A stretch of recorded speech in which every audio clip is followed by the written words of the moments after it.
যেনতেনভাবে আয়োজনের পরিবর্তে আগামী সংসদ নির্বাচন কিছুদিন পিছিয়ে দিতে নির্বাচন কমিশনের প্রতি আহ্বান জানিয়েছে এনসিপি। ঋণখেলাপি ও দ্বৈত নাগরিকদের নির্বাচনে অংশগ্রহণের সুযোগ করে দেয়া হচ্ছে বলে অভিযোগ তুলে তা প্রতিহতের ঘোষণা দিয়েছে দলটি। সোহেল সামির রিপোর্ট।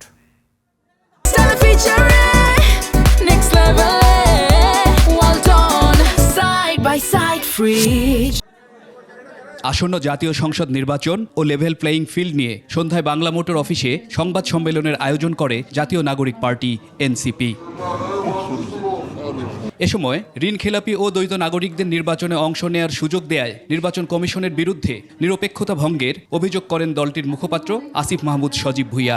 যারা এই দেশটাকে বিভিন্ন সময়ে বিভিন্নভাবে লুট করে বিদেশে নাগরিকত্ব নিয়েছে, বিদেশে বাড়িঘর করেছে, বিদেশে সম্পত্তির পাহাড় করেছে, এবং এখন আবার যখন গণতন্ত্রের সময় এসেছে, যখন নির্বাচনের সময় এসেছে, আবারও জনপ্রতিনিধি হওয়ার জন্য দেশে এসে সেই দ্বৈত নাগরিকত্ব সহ নির্বাচনে অংশগ্রহণ করার পায়তারা করছে।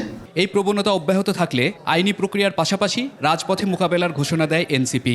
আমরা কোনোভাবেই যদি নির্বাচন কমিশন এই ক্ষেত্রে সংবিধান লঙ্ঘন করার কিংবা কোনো ধরনের ইন্টারপ্রিটেশন দেওয়ার কিংবা কোনো ফাঁকফোকরের মধ্য দিয়ে তাদেরকে এখতিয়ার বহির্ভূতভাবে তাদের প্রার্থিতা বৈধ করার কোনো চেষ্টা করে, তাহলে আমরা একই সাথে আইনি লড়াই লড়বো এবং একই সাথে রাজপথেও নামবো। যেনতেনভাবে নির্বাচন আয়োজনের পরিবর্তে প্রয়োজনে কিছুদিন পিছিয়ে দেওয়ার পক্ষে মত দলটির।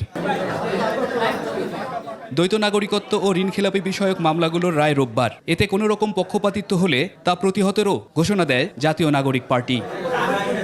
সোহেল সামি, 21 টেলিভিশন, ঢাকা।